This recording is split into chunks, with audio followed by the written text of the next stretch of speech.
Tracy Lockwood Beckerman. I'm a registered dietitian in New York City, and it's my job to help you figure out what to eat and why. Since childhood, we've all been told that breakfast is the most important meal of the day. But is it? Why? What happens if you skip it? And what should we be eating for breakfast anyway?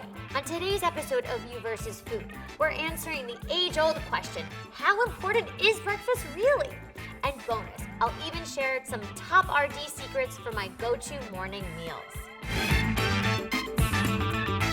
All right, call in the Mythbusters, because I hate to break it to you, but no meal is the most important meal of the day. Having well-rounded, nutritious meals for breakfast, lunch, and dinner, with healthy snacks in between, is vital for our body's well-being, and key to the energy production that keeps us going. That being said, breakfast is a very important meal. Breakfast quite literally breaks the fast that we keep overnight. It replenishes your supply of glucose, provides essential nutrients to keep your energy levels up throughout the day, and also helps to jumpstart your metabolism. Breakfast also sets the mood for your day. Often what you eat for your first meal will affect the rest of them. With that in mind, it's important to eat a healthy and balanced breakfast to give you energy to begin your day and get you off on the right foot. Your first meal should keep you full until you can eat a nice mid-morning snack or lunch. When you wake up, the blood sugar your body needs for muscle movement and brain activity is usually low. And breakfast is how it replenishes these stores of macro and micronutrients. So when you skip breakfast, or any meal for that matter, your body has to conserve energy rather than burn it, and that may stall your metabolism.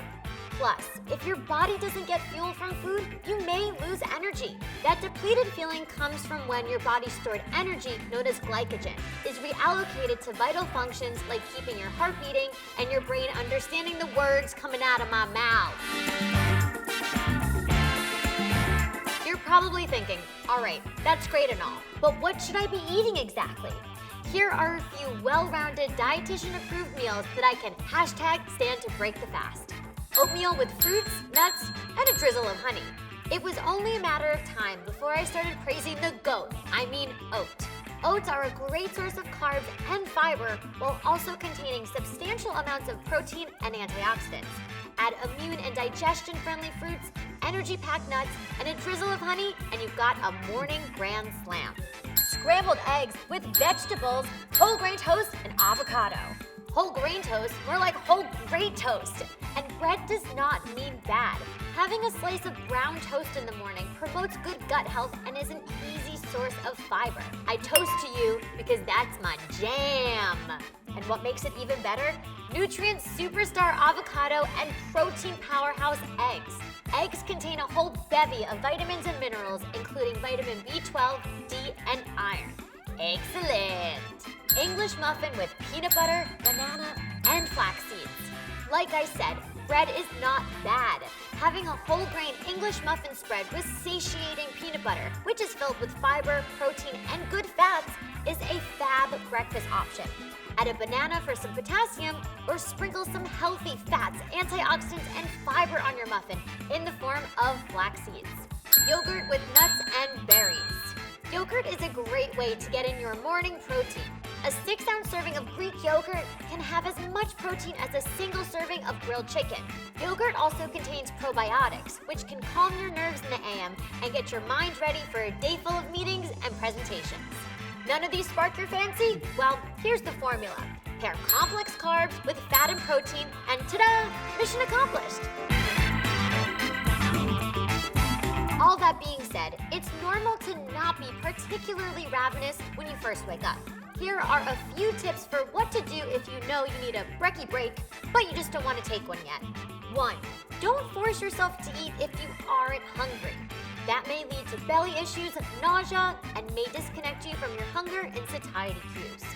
Number 2. Drink water first thing in the morning. Add some lemon for a nice kick and a boost of antioxidant-rich vitamin C. Number 3. Ease into the day.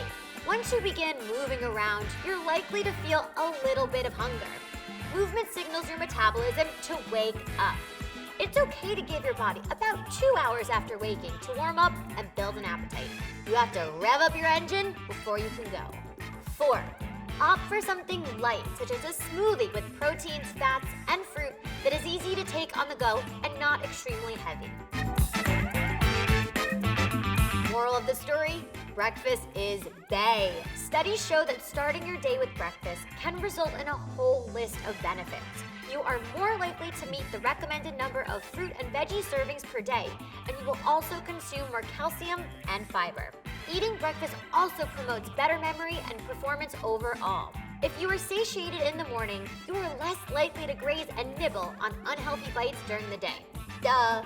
I don't know what I would do without my morning mix of soft-boiled eggs, avocado, and a slab of warm and crunchy whole grain toast. So rise and shine, make your eggs, but don't take mine. Don't go breaking my heart. I couldn't if I fried. Thanks for watching this episode of You vs. Food. Think you're gonna miss me by lunchtime? Subscribe to Well+Good's YouTube channel for more tips and tricks about what to eat and why. You must be yoking me that you don't like these jokes.